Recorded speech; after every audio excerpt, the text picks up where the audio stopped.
Welcome to episode 44 of the Balancing Busy podcast. This is the working mom's guide to summer vacation, summer break, when your kids are home from school. When my kids were little, I didn't really know any other working moms actually. So when summer came, I was at a loss on how to balance the kids being home and my work schedule.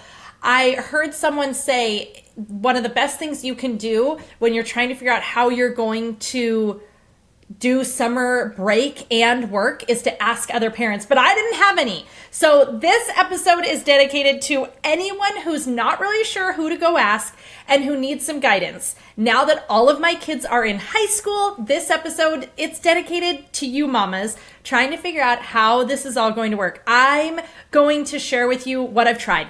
I'm going to tell you what worked. I'm going to tell you what definitely did not and failed. I'm going to share about the mom guilt and the frustration when it didn't work. And I'm going to share about how good it felt when it did and the actual tangible steps that I took to make that work for me. And we're going to really take this in two different areas. We're going to look at the philosophical, and we're going to also take a very tangible approach. So we need to start by asking and knowing, how do you set yourself up for success? Okay, that's going to be the tangible. But what is success? And that is the philosophical. So how are we going to set it up? We're going to talk all about that. But you need to know what success looks like. And I'm going to say it later, but I'm going to say it now. Is success really how much work you can get done during the summer? Or is it how many memories and moments you capture with your kiddos? We'll come back to that, but I'm going to just set that in there right now.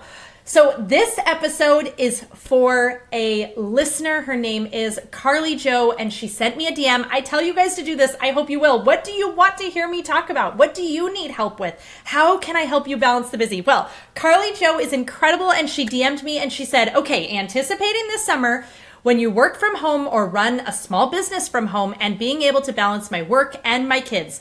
She shared vulnerably that she struggled so much last summer, feeling like she wasn't doing a good job. So, Carly Joe, this is for you. All right, let's dig in. First things first, when it comes to summer, we cannot expect things to look the same. So we have to accept, better yet, embrace that things are going to look different than they do September through June or whatever your school year is. Now, I know that seems probably obvious to almost all of you, but it wasn't for me. I don't know why I thought that I was just going to make my same work routines, schedules, the same expectations that I was going to just get them to fit into summer. It's not advisable and it didn't work. So we have to start there. The first year, I really did try to act like everything was going to be as normal, AKA the same way it looked while they were in school. And it ended in tears, both mine and theirs. There was too much screen time. I was behind on deadlines. There was so much stress and guilt. I mean, it felt horrible. It didn't feel like summertime and, all the happy, fun feelings we feel. It felt like more stress, more weight. So move on to year 2, and I did get it a little better. I planned a little earlier for summer activities, getting them into camps and different things like that. And I simplified some of the big pain points. I'll get into more of these, but one of them was dinner time. Just creating simpler dinners. So I'm talking summer dinner menus that were fast and easy, and they were on rotation over and over again. I was not needing to rethink this. The easiest of them being really and truly like the Costco rotisserie chicken, and it was either a top Asian salad, and I fancied up by adding a can of mandarin oranges, some cilantro, and those little crunchies, or it was even simpler, and it was the rotisserie chicken atop the Costco Caesar salad. And that is dinner once a week, sometimes 2 times a week. I mean, that can be done in 10 minutes. And then in year 3, that's when I really, really feel like I got good at this. So I started looking for simplifying. I started looking for cutting things down a little bit and preparing myself to be able to do that. But year 3, that's that's when I got better at this. It did take a while, so I hope I cut out some of the pain of it taking longer for you. I started creating summer work hours. That was one of the first things that really made a huge difference. They were more limited and they were more adaptable. I sometimes chose working early in the morning before the kids even got up. Other times it might look like asking hubby to take over the nighttime routine so that I could do work in the evenings a bit, but just being willing to shift everything around and change it up and make it less. I mean, my schedule dramatically shrinks during summer. So how that works, especially as I shared many of these years, the years when my kids were little, so they're home for summer and they are very needy during the summer, I was either the sole provider or the primary provider. So my husband was either still in graduate school or he was just starting his practices or whatever was happening during that time, it was on me. So if you're saying like, Leah, I can't step back, I need to pay the bills, I get it. That was me also. And here is how I did it. And I want to say, I'm going to talk to you about, I started front stacking. And there is a reason that this episode is publishing in April. And I'm sorry to those who your school is going to end in May. I'm in Washington. We're not out of school till June. So this is a little bigger window, but you need to do some work. You need to get in, schedule some real good blocks of time to front stack so that you're ready for summer. So here's what I would tell you. This is the tangible. Do as much now as you can. These are the things that are not urgent right now, but they are so important in order to create the summer, the experience with your kids that you want. So if you listen to our episode that was all about brain dumps and using the Eisenhower metric, you're going to recognize number 2 is important but not urgent. These are those kind of things. So I started pre-scheduling. Back in those days, it was blog content and YouTube videos that I was really working on. So I was batching out tons of blog content and trying to get them all completely done and scheduled through summertime. It was things like newsletters, and today it still would be, but right now it's looking like my newsletters, it's looking like my podcast. So we are heavily stacking interviews for the last couple of weeks and going on for another couple weeks so that I will have podcasts scheduled, the interview portions, all completely scheduled all the way through the end of September, or maybe it's early October. And that's all going to be done because summer is coming and I want to be able to really pull back. It takes intention. It takes me sitting down and prioritizing and saying, I'm not going to get distracted. I'm going to do these things. I'm going to carve out blocks of times. I'm going to schedule it, but doing as much as I can, front stacking, front loading, doing the work now is going to make it so I'm so much more available in the summer. Next is limiting the projects and the big things that you take on during summer. If you're thinking about developing a course, you're thinking about building a giant summit, starting a podcast, writing a book, summertime is maybe not the ideal time to do this. I'm just going to be honest. Maybe it needs to wait until September when the kids are back in school, because part of you might be thinking, oh, this is a great time. Everyone's home. But everyone's home, and is that really where you want to be, or would you rather be with them? And my third suggestion for you is setting an autoresponder, actually setting an email signature that says, I'm in summer hours, I'm spending extra time with my kids right now, I'm only checking my inbox 2 times a week, and just making it very, very clear that you are limited right now. And of course, that means it is not the time to take on the big last minute urgent project that's probably going to be a really hard client or whatever it might look like in your business, in your world. Another thing I really want to suggest is creating a summer schedule. So looking at and thinking about what you want your summer to look like. We start our summer schedule by looking at the fun that we want to have first. We sometimes create summer bucket lists, and sometimes it's just a matter of saying, okay, what vacations do we want to do? What activities do we want to do? let's drop all of those into the calendar first. Let's put all those in now, and then work is going to fit in where it can, but we're not going to compromise the experiences as a family for the workload. Instead, during summer hours, we're going to compromise the workload for the family experiences. And I'm not saying that, we make it so we can't pay our bills. That's why we're doing things like front stacking. That's why maybe you take on extra client or two before the kids get out of school to make up for this season where you're pulling back when the kids are home. I started preparing for summer way before summer came, and that's really how I started to actually be able to enjoy my kids being home, making memories with them, having time, but not having this feeling in the background nonstop that was, there's things to do. You've got to get to work. When are you going to get this done? You're on deadline. What's happening? That stress, that frazzled. We want to go from frazzled to fulfilled. We want to go from chaos to calm. And this is how I was able to create more and more of that and truly enjoy summers. Now, here are some other tips that I've learned over the years that have really helped me. One of them is family council. So sitting down as a family and talking with everybody, kids, hubby, partner, all the people, and establishing when your hours are going to be and how you're going to make them happen.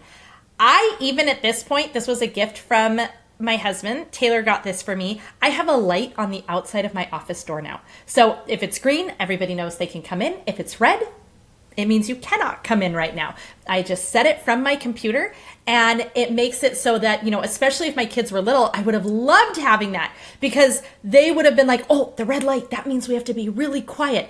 And I would have created a whole special contest like, oh, if you guys do really good and I can't hear you when the red light's on, then that means you get a special. I would have come up with something. Maybe they got points and then that earned some activity, or I don't know. I definitely would have gotten really creative around that. I had things like that. I just didn't have anything as special as a light on my door when they were little. I don't think it probably existed. But get creative. Figure out how you're going to make this work. Use screen time, but use it for your advantage. It's not about setting our kids in front of our screen indefinitely. Here's the number one reason. It's bad for them. Okay, that's the actual number one reason. Here's the number two reason. It becomes ineffective.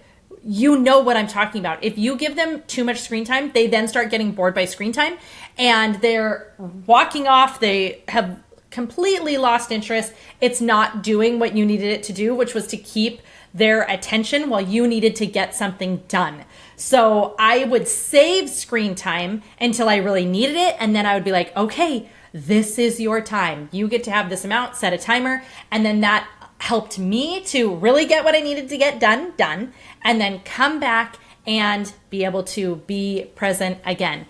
Also, let them be bored. I have this saying I've said their whole life, which is you can't be bored unless you're boring. They hate when I say it, but there's many summers where they would be like, Mom, we're bored. And I'd be like, can't be bored unless you're boring. And that was their sign. I'm not going to help you with this.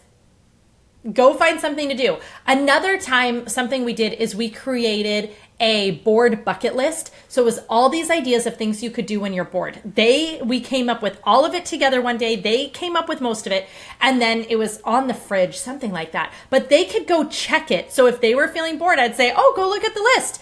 And they could look for something that looked fun. And sometimes they'd be like, none of it looks good. Okay, well, you can't be bored unless you're boring. And, they'd wait until that creative juices finally kicked in and they came up with something to do. Another thing we did is we set reading goals during the summer. So this was great because, again, you might be able to use screen times for a little bit. Maybe you do 1 hour of screen time or one movie screen time. And then you also have reading time and you're like, hey, it's going to be quiet time, 45 minutes. You try to make it a little special, maybe fun pillows and yummy drinks, or I don't know, like lemonade, something kind of fun.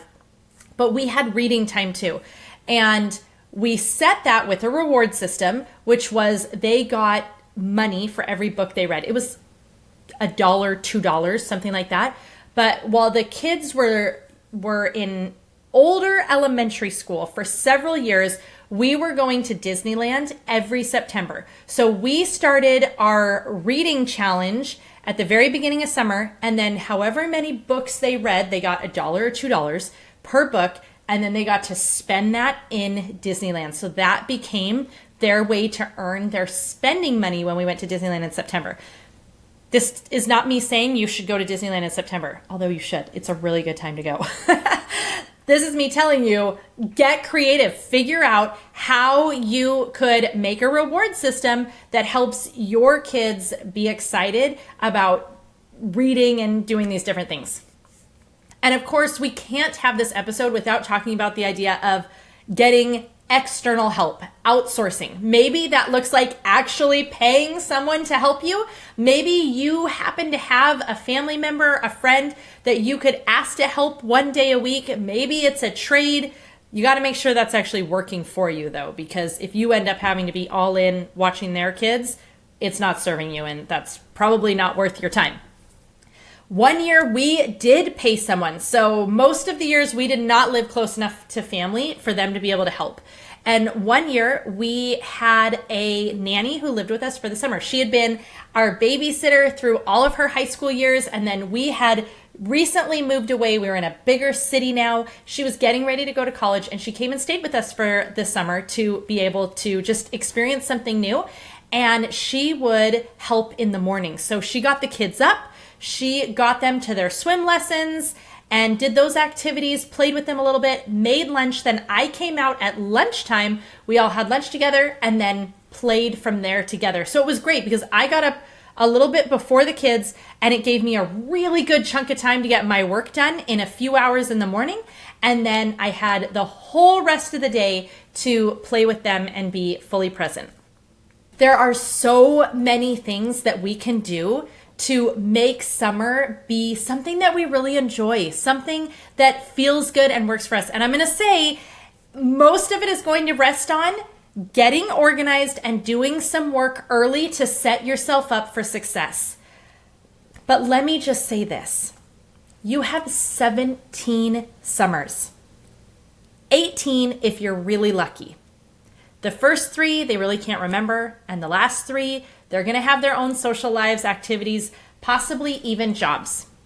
So how are you going to make the most of these summers that you have?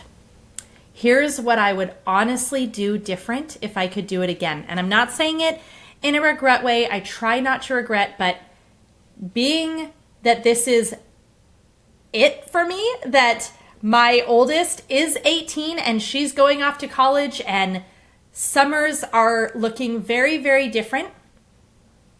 Here is how I would have changed things if I could, from one mama to another. I would automate more. I would work less. I would say no to the last minute clients. I would let myself miss the deadline before I missed time with them. I'd go to the park.